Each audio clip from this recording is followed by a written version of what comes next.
నేను మాట్లాడబోయే అంశం సభా నాయకుడు గౌరవ ముఖ్యమంత్రి చంద్రబాబు నాయుడు గారికి వ్యతిరేకంగా గత వైఎస్ఆర్ కాంగ్రెస్ పార్టీ ప్రభుత్వంలో జరిగినటువంటి ఒక మహాకుట్ర. ఈ కుట్ర నేను మాట్లాడలేదు అధ్యక్ష.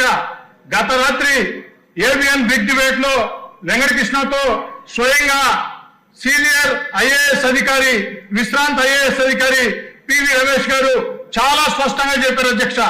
గత రాత్రి ఏబిఎన్ బిగ్ డిబేట్ లో వచ్చే అంశాలని ఈ రోజు ఆంధ్రజ్యోతిలో ప్రముఖంగా వచ్చాయి అధ్యక్ష.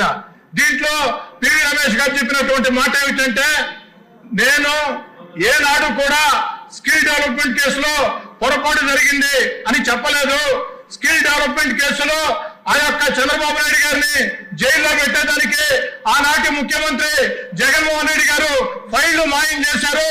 ఎందుకంటే ఏకకాలంలో 3 దగ్గరలో స్కిల్ డెవలప్మెంట్ లో, సిఐడిలో, సీఎంఓలో అంతా కూడా ఫైళ్లు మాయమని, ఈ మాయం కావాలంటే సీఎం ఆఫీస్ లో ఉండే పెద్దల జోక్యం ఉంటేనే సాధ్యం అవుతుందని చెప్పని వారు స్పష్టంగా చెప్పారు అధ్యక్ష. మరి ఈ రోజు చంద్రబాబు నాయుడు గారి మీద జరిగినటువంటి కుట్ర ఒక వ్యక్తి మీద జరిగిన కుట్ర కాదు అధ్యక్ష. ఒక హై ప్రొఫైల్ వ్యక్తి మీద ఇంత పెద్ద కుట్ర జరిగితే ఇక ప్రజల మీద ఇలాంటి కుట్రలు ప్రభుత్వ ప్రోద్బలంతో జరుగుతాయి. గత వైఎస్ఆర్ కాంగ్రెస్ పార్టీ లాంటి ప్రభుత్వాలు మళ్ళీ భవిష్యత్తులో అవకాశం ఇస్తే ఇలాంటి కుట్రలు జరుగుతాయి చాలా స్పష్టంగా చెప్పారు అధ్యక్ష.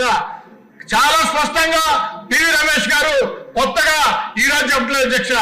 గతంలో చంద్రబాబు నాయుడు గారిని అరెస్ట్ చేసినప్పుడు పివి రమేష్ గారు, అయ్యా వైఎస్ఆర్ కాంగ్రెస్ పార్టీలో అధికారులు additional advocate general PV Ramesh గారి వాంగ్మూలం ఆధారంగా చంద్రబాబు గారి మీద కేసు రిజిస్టర్ చేశామని చెప్తున్నారు.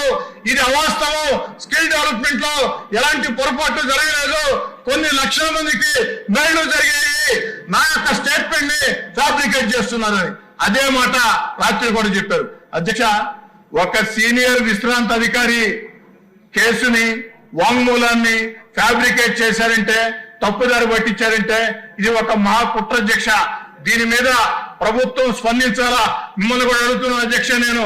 ఎందుకంటే సభానాయకుడు ముఖ్యమంత్రి గారి మీద గౌరవ మర్యాదలకు సంబంధించి 53 రోజులు జైల్లో దుర్మార్గంగా పెట్టిన కుట్రకు సంబంధించి స్వయంగా విశ్రాంత ఐఏఎస్ అధికారి డీజీపీ గారికి లేఖ రాశారు.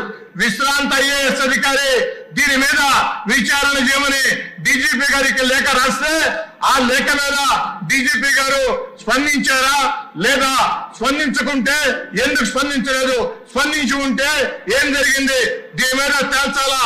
దయచేసి మిమ్మల్ని కోరేది, ఈ రోజు 0 అవర్ ని రద్దు చేయండి. 0 అవర్ ని రద్దు చేసి సభలో ఉన్నటువంటి సభ్యుల అందరి అభిప్రాయాలు తెలుసుకోండి. ఇది చాలా ముఖ్యమైన అంశం. ఒక విశ్రాంత ఐఏఎస్ అధికారి స్వయంగా మీడియా ముందుకు వచ్చి చెప్తున్న మాట వారు కొత్తగా ఇప్పుడు చెప్పే మాటలు కాదు, ఆనాడే చెప్పి ఉన్నారు. అధ్యక్ష దీన్ని సీరియస్ గా తీసుకోవాలని కోరుకుంటూ సెలవు తీసుకుంటూ ఉన్నా. 0 అవర్ కంటిన్యూ అవుతుంది. ఇది చాలా ఇంపార్టెంట్ సబ్జెక్ట్ కాబట్టి దాన్ని సెపరేట్ గా డీల్ చేద్దాం.